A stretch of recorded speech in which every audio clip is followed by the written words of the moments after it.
السلام علیکم ناظرین، میں ہوں شہزاد اور آپ دیکھ رہے ہیں معلوماتی چینل آدم کے بعد۔ آج کی ویڈیو کا موضوع مولا علی اور خوارج کے درمیان ہونے والی جنگ ناروان ہے۔ دوستو، ناروان 658 عیسوی میں حضرت علی اور خوارج کے درمیان ہوئی، جو ایک اہم واقعہ تھا جو اسلامی تاریخ میں ایک نیا موڑ لے کر آیا۔ اس جنگ کا پس منظر صفین 657 عیسوی سے جوڑا ہوا ہے، جب حضرت علی اور حضرت معاویہ کے درمیان ایک طویل جنگ ہوئی۔ غزوہ صفین کے دوران حضرت علی اور معاویہ کے درمیان تحکیم ثالثی کا عمل ہوا، جس میں قرآن کو بطور ثالث تسلیم کیا گیا۔ دوستو، غزوہ صفین کے بعد جب حضرت علی نے تحکیم کو قبول کیا تو کچھ افراد جنہوں نے صفین میں حضرت علی کا ساتھ دیا تھا، وہ اس فیصلے سے ناراض ہوئے۔ ان افراد کا ماننا تھا کہ صرف اللہ کا حکم چلنا چاہیے اور کسی انسان ثالث کو اس میں مداخلت کرنے کا اختیار نہیں ہونا چاہیے۔ ان افراد نے حضرت علی کے اس فیصلے کو غیر فطری اور غلط قرار دیا اور انہوں نے اس کے خلاف آواز اٹھائی۔ یہ افراد بعد میں خوارج کہلائے۔ خوارج کا عقیدہ تھا کہ کسی بھی مسلمان حکمران کی مخالفت کرنا جائز ہے اگر وہ اللہ کے حکم کی خلاف ورزی کرتا ہو۔ اس کے نتیجے میں حضرت علی کے خلاف ان کی بغاوت کا آغاز ہوا۔ دوستو، حضرت علی نے خوارج کو متعدد بار سمجھایا مگر وہ اپنی بات پر قائم رہے۔ خوارج کی تعداد بڑھتی جا رہی تھی اور وہ حضرت علی کے اقتدار کو چیلنج کرنے لگے۔ ان کی قیادت کی رہنمائی عابس بن قرظہ اور اس کے ساتھ ابو بلال مغری تھے، اور وہ اپنی اس بغاوت کو اسلام کے حق میں قرار دیتے تھے۔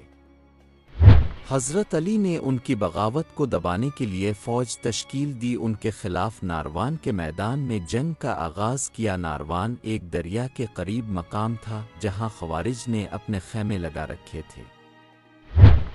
دوستو، ناروان کی جنگ میں حضرت علی کی قیادت میں مسلمان فوج نے خوارج کے ساتھ مقابلہ کیا۔ جنگ کا آغاز خوارج کی طرف سے ہوا تھا اور انہوں نے جنگی حکمت عملی کے طور پر اپنے خیموں کو دریا کے قریب نصب کیا تھا تاکہ پیچھے سے کوئی حملہ نہ کر سکے۔ خوارج کی فوج میں تقریباً 10,000 جنگجو شامل تھے، جبکہ حضرت علی کی فوج میں تقریباً 12,000 افراد تھے۔ جنگ کے دوران دوستو، خوارج کی طرف سے بڑی شدت کے ساتھ حملے کیے گئے، لیکن حضرت علی کی فوج نے انہیں شکست دے دی۔ حضرت علی نے ان کے ساتھ جنگ کے دوران صلح کی کوئی کوشش نہ کی، کیونکہ وہ سمجھتے تھے کہ یہ افراد اسلام کے بنیادی اصولوں سے منحرف ہو چکے ہیں۔ ناروان کے دوران خوارج کی فوج کا تقریباً 80% حصہ مارا گیا۔ حضرت علی نے ان کی بغاوت کو کامیابی سے دبا دیا، لیکن اس جنگ کے بعد خوارج کی باقی ماندہ جماعتیں الگ ہو کر مختلف مقامات پر پھیل گئیں۔ ان کے عقائد میں شدت اور سختی تھی اور انہوں نے اپنی بغاوت کو اسلام کے اصولوں کے مطابق قرار دیا۔ دوستو، حضرت علی نے اس جنگ کے دوران اپنی حکمت اور شجاعت کا بھرپور مظاہرہ کیا۔ اپنے میدان جنگ میں نہ صرف دشمن کا مقابلہ کیا بلکہ ان کے عقائد کو بھی سمجھانے کی کوشش کی۔ جنگ کے بعد حضرت علی نے اپنے سپاہیوں کو ہدایت کی کہ وہ اس فتح کو فخریہ طور پر نہ دیکھیں بلکہ اس کا مقصد صرف اسلام کی فلاح و بہبود تھا۔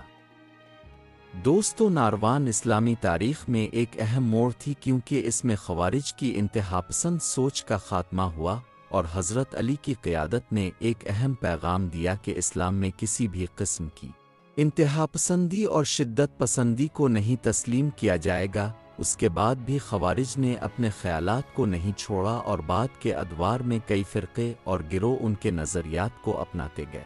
اس جنگ نے اسلامی تاریخ میں اہم سبق دیا کہ اختلافات کو طاقت کے ذریعے حل کرنا نہ صرف تباہ کن ہوتا ہے بلکہ اس کے نتیجے میں دین کی صحیح تفہیم بھی متاثر ہوتی ہے۔